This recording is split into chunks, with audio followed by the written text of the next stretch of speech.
What's going on, everyone? Lights, Camera, Barstool. Movie picks of the week for the weekend. What to watch, where to stream it, why we think you should watch it. Jeff D. Lowe, alongside Ken Jack, Coach. 5 picks each. Don't have to watch all of them over the weekend, but maybe you want to rip 15 movies in one weekend. These are things that are mostly going to be streaming right now. September 1st, when the beginning of the month rolls around, new things drop. So let's start it off. I'll throw out the first pick. Summer is ending. Good time to rip a really depressing dramedy. I'm going to throw out Up in the Air, streaming on HBO Max. A score for me, 96 out of 100. Up in the Air. Not a summer movie by any means. Doesn't have the most peachy ending, but one of my favorites in terms of the dramedy space. Great role for Anna Kendrick, probably her best performance to date, and probably one of Clooney's best. Really makes the art and enjoyment of flying, a thing that I despise, seems somewhat enjoyable. I love Up in the Air, so that's my first pick. Ken Jack. I'm going to go with a movie from Hulu. And Hulu, very rarely, I feel like they don't have the weakest movie catalog, but like they're probably in the lower half of it compared to series. And they luckily do have one of my favorites. Well, it's one movie that's become my favorite, Whiplash. Whiplash is on Hulu. Awesome movie. I know, Jeff, it's one of your favorites. It's a movie where like every time I've watched it, I've enjoyed it more. And I'm not going to my way to watch it a trillion times because it is kind of not sad, but hard to watch, I guess would be the term. It gives you anxiety a little bit. J.K. Simmons' all-time performance, obviously. Miles Teller, I think it's clearly his best performance to date. Just super. It's one of the best movies I think that you can watch that's on streaming right now. It's not going to be like fun. It's not summery. It's not going to nothing like that. But it's a really damn good movie. Yeah, it's really negative, but yet somehow good vibes because the music is so good. Yeah, like it's odd how that works. It's very upbeat. Yeah. Gooch. My first pick, this is a movie. I'm not sure if Jeff, you've seen this, but I know I've talked to Kinjek about it. Came out over the summer, a little under the radar, or I should say very under the radar. People say comedies are dead. I thought Joyride, it's coming out on Prime Video on September 1st. Joyride. I thought it was a lot of fun. Like very raunchy. If you love like that early 2000, mid 2000 raunchy sex comedy, this will scratch that itch. I mean, it really does feel like something from 20 years ago.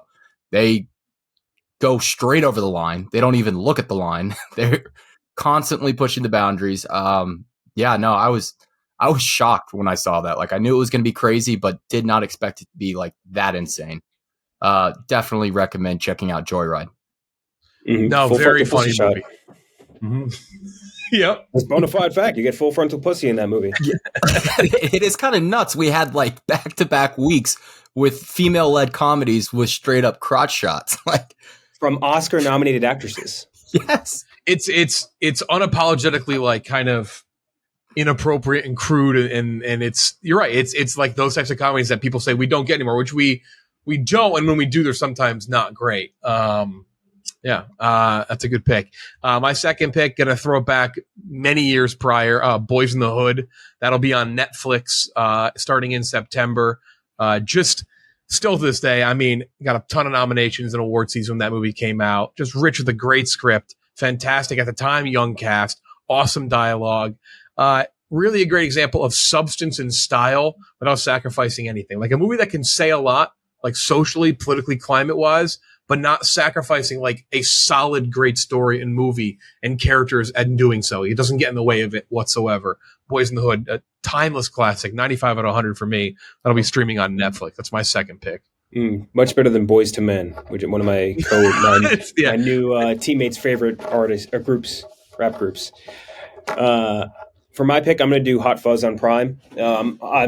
It's one of my favorite movies ever. I think it can go toe to toe easily with Shaun of the Dead. I think I probably have it rated higher than Shaun of the Dead, which again would make sense because I do think it's probably his best. Edgar Wright's. It's so fucking good, so snappy, so funny, so like just every line is so effortless and so good, and every supporting cast member is incredible. Like literally every single guy, doesn't matter how big or how small the part, insane. What's his name? Timothy Dalton, so good in that movie as our main baddie. It's one of those all time like, oh, they're in this too movies. Exactly. Dude, like the Hound is in that movie. He's like the bald butcher dude. Olivia Colman is in that movie. Yes. Like it's crazy the cast. But they're all really good, super funny, really really quick. Which is, you can say that about every Edgar Wright movie, but especially in Hot Fuzz. Really love that movie. I will say, if you're looking to like watch things on a weekend, if you watch one Edgar Wright movie, I feel like you end up probably watching 2 or 3 after that. Like you just once you get kind of addicted into it, it's a weird thing. It's almost like a series. Well, it is a series technically, but you just want to binge like just an Edgar Wright style movie because it's just so fun. Gooch. Next one I'm going. This is kind of piggybacking off of Bottoms coming out this weekend. I'm going to go Shiva Baby, which is on HBO or I guess Max now. Just Max. By the way, I went on my flight the other day. I went to go watch. I'm finishing The Sopranos. I pulled up and I thought I downloaded them the night before. And I'm like, oh, what the fuck? The only movie I had saved in my HBO Max was The Circle with Emma Watson and Tom Hanks. Because I wanted to do like a hate rewatch of it. I realized I opened up the HBO Max app and not the Max app. And the Max app, it was like 20 episodes of Sopranos sitting there. And so I watched The Circle on my flight. Horror, just a disaster, an utter disaster. Go ahead, sorry.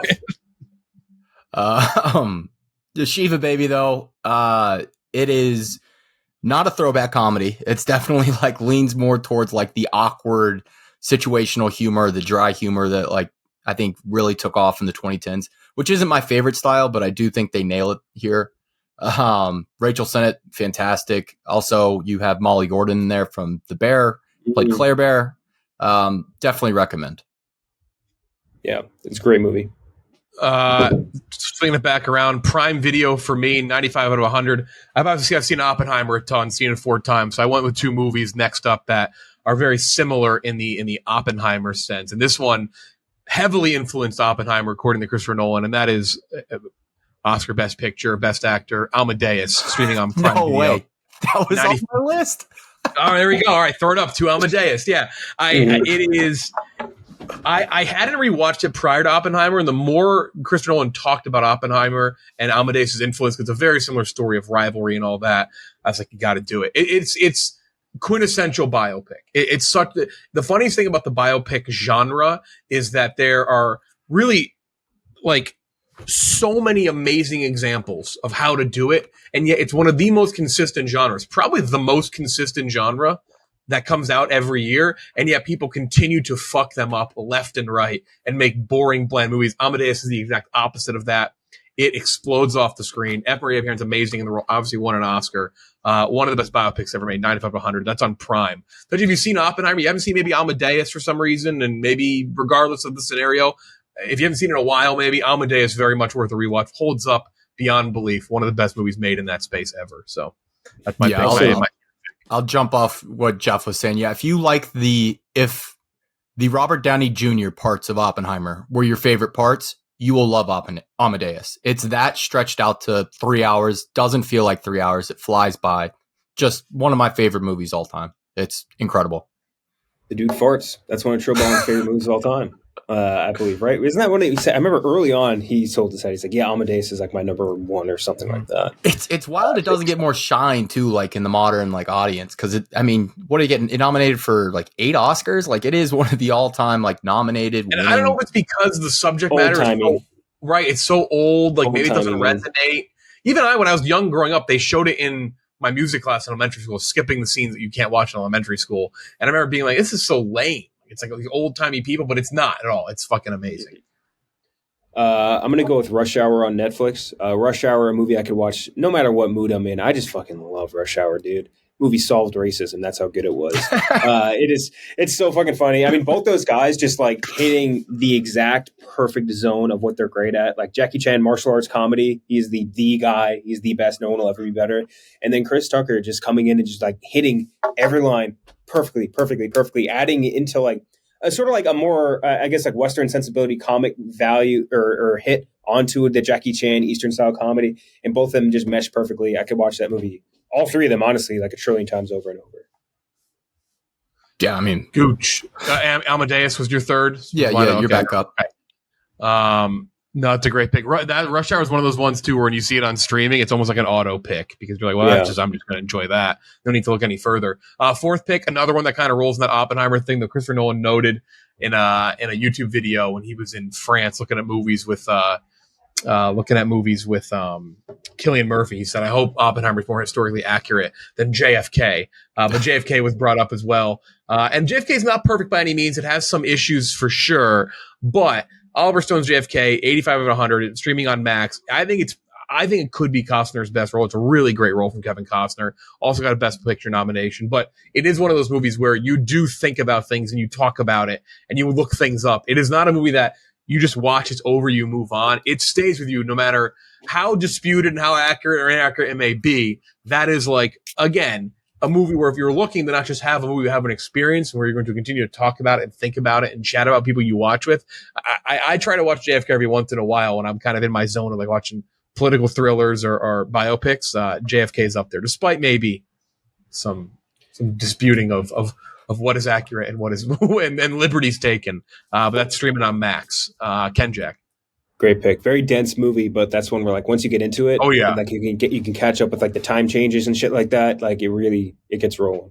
I'm gonna go with Collateral on Netflix. Collateral. I didn't pick it because I knew you'd pick it. I left it off. I knew you'd take it. I fucking love that movie so much, man. And I'll say it once, said a million times. Tom Cruise is just at his absolute best when he's a villain. He is just so goddamn. Sample size is small, but like, dude, him as Vincent in that movie, it gets me like fucking geared up and ready to go just thinking about it. Like that whole scene where he's talking to the dude, like grilling him about like jazz musicians and shit. Like it's just everything about that movie. It's so good. It's like, and it's almost a proto version of something you'd seen like John Wick or something like that. Like a lot of those, some sort of like the club scene in Collateral, very similar to the club scene in John Wick later on. Super, super good movie. One of my favorite from one of the best, Michael Mann. And obviously Jamie Foxx, great performance too. Is that on there now? Before September? I might have to do that tonight, honestly. I haven't watched in like a decade. Collateral is on the watch. But going off of Jeff's JFK pick, I'm going to recommend the Darren Rovell tweet from 2018. That fucking asshole. I just talked about him in the bracket too. That's crazy. The second time he came up. God, I'd hate that. It was about CVS long receipts. What's he have to do with long receipts? He was a big proponent of the long receipt tweets, was he not, Jeff? Mm. Yeah, he was. Yep. Yeah, that's low hanging fruit for Rovell. Since Star Wars is back cooking with Ahsoka, I'm going to suggest Fanboys. I'm sure it's a movie a lot of our followers have seen before, but maybe not. Perfectly kind of encapsulates the Star Wars fandom, like in an endearing, like in a critical but also very endearing way. Like it does kind of express like why these franchises can mean so much to people, and when they go too far, like it's hilarious. It's Seth Rogen Crazy showing cast. up. Seth Rogen showing up as 3 different characters throughout the movie kills me every time. When they sit down, I won't spoil it, but when they sit down for Phantom of the Menace, that just perfect. It ends. It's got one of the better endings for any movie ever. Honestly, What if it sucks? Very funny movie. Will Forte is like the 80th billed person in this movie. That's like that's how fucking crazy this is. Ray Park, I forgot was in it. Damn. I would say that it's a movie out of all the ones we've said so far, it's easily the least watched of the ones we suggested, and it's fairly niche. Like you got to kind of be a Star Wars person to truly enjoy it. But even if you're like a fan of like fan culture things, the Harry Potters, Lord of the Rings of the world, I do think you'll like it. All right, last pick on the shelf for me on Hulu. I believe it's hitting Hulu in September. Like you said, Ken Jack, Hulu's library not very big for movies, but there's some good ones on there. 3:10 to Yuma, the remake for me. Great one. From James Mangold, 87 out of 100 on my rating scale. Remake of the 57 movie. Christian Bale, Russell Crowe. A very rare remake that you could consider potentially better than the original. I know a lot of people do feel that way. Awesome movie. Takes what the original does, kind of heightens it up a bit. Mangold is such a good director. Obviously, I know he recently had a bit of a tough go with the Indiana Jones movie, but I don't even think that was like really a thing that was fully on him or his fault. Mangold's done some amazing things. Talking about Logan, for example. And 3:10 to Yuma is one that definitely got like hype when it came out. But I think because, again, Westerns since 3:10 to Yuma have definitely taken more of a front row seat with moviegoers and people who like to watch and stream movies. Like it kind of was a little early in this more like Western, like neo-Western Renaissance. 310 to Yuma is awesome, and it's streaming now on Hulu. So that's my last pick.